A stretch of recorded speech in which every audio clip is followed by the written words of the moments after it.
मध्य प्रदेश में लाडली बहनों का मुद्दा हमेशा से राजनीति के लिहाज से बड़ा रहा है। 2 दिन पहले लाडली बहनों को 250 रुपए रक्षाबंधन के दिन देने का फैसला किया गया। तब से विपक्ष की ओर से सरकार की मंशा पर सवाल खड़े किए जा रहे हैं। अब कांग्रेस बीजेपी के सामाजिक सरोकार अभियान पर श्रेय ले रही है, क्योंकि बीजेपी रक्षाबंधन पर बड़ा कार्यक्रम करने जा रही है, सामाजिक सरोकार अभियान चलाने जा रही है। तो कांग्रेस कह रही है कि हमने ही ये अभियान शुरू किया था।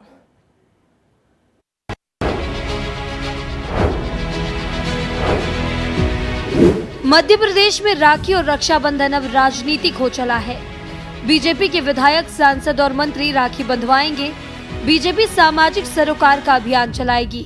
दरअसल फरमान ये है कि मंत्री, सांसद और विधायक अपने अपने विधानसभा क्षेत्रों में बहनों से राखी बंधवाएंगे।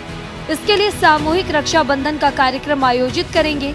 इससे पहले डॉक्टर मोहन यादव की सरकार लाडली बहनों को 1250 की जगह 1500 रुपए का तोहफा देने का फैसला कर चुकी है।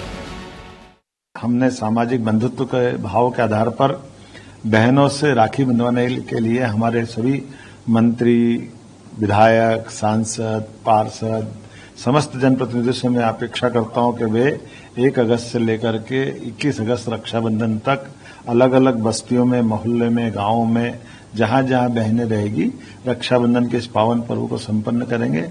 आइए हम सब अपनी बहनों के साथ इस पर्व को धूमधाम से मनाएं।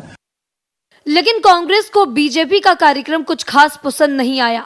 बीजेपी के सामाजिक सरोकार पर पूर्व मंत्री पीसी शर्मा ने तंज कसते हुए कहा कि पहले बीजेपी का त्योहारों में इन्वॉल्वमेंट कम था, इसलिए मुख्यमंत्री ने ऐसा करने को कहा है। रक्षाबंधन पर हमारे कार्यकर्ता जाएंगे और बहनों से राखी बंधवाएंगे। इस परंपरा को पूर्व कांग्रेस प्रदेश अध्यक्ष अरुण यादव ने शुरू किया था। कांग्रेस कार्यकर्ता तो हर त्योहार पर जनता के बीच जाते हैं। रक्षाबंधन में तो ये कांग्रेस के भी लोग हमेशा से जाते रहे, और इस परिपाटी अगर किसी ने शुरू की है कि नेता जाएं और बस्तियों में जाएं। जब अगर ध्यान हो आप लोगों को तो पंचशील में ही जब अरुण यादव प्रदेश कांग्रेस के अध्यक्ष थे तो हम लोग गए थे, और कई जगह ये आयोजन हुए थे। ये सब आयोजन कांग्रेस पार्टी भी हमेशा से करती है और इस बार भी करेंगे, हमेशा करेंगे।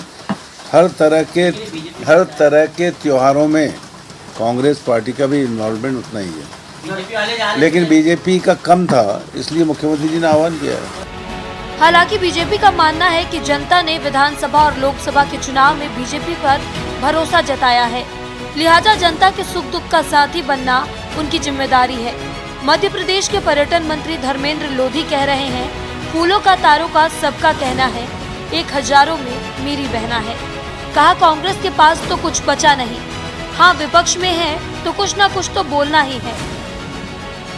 मतलब जो भारतीय जनता पार्टी की सरकार की मंशा है कि ये समृद्ध हो, और भारतीय जनता पार्टी का चुनाव चिन्ह भी कमल का फूल है जिस पर लक्ष्मी जी बैठती हैं, तो मुझे लगता है कहीं ना कहीं लक्ष्मी जी की कृपा प्रदेशवासियों पर बरस रही है। बहनें सुखी हों, क्योंकि मानना है कि फूलों का तारों का सबका कहना है, 1 हजारों में मेरी बहना है। कांग्रेस का देखो, कांग्रेस के पास कुछ तो बचा नहीं। 29 में से 29 सीटें हम ले गए, अब कांग्रेस के पास बचा क्या है? तो कांग्रेस जो है मुझे लगता है कहीं ना कहीं अब कुछ ना कुछ तो बोलेगी। तो अब रक्षाबंधन के दिन भी जमकर सियासत देखने को मिलेगी। कांग्रेस तो कह रही है कि हम तो हर त्योहार से सरोकार रखते हैं, तो बीजेपी ने भी सामाजिक सरोकार अभियान का ऐलान किया है। अब रक्षाबंधन राजनीति का नया पड़ाव बनने जा रहा है। ब्यूरो रिपोर्ट, विस्तार न्यूज।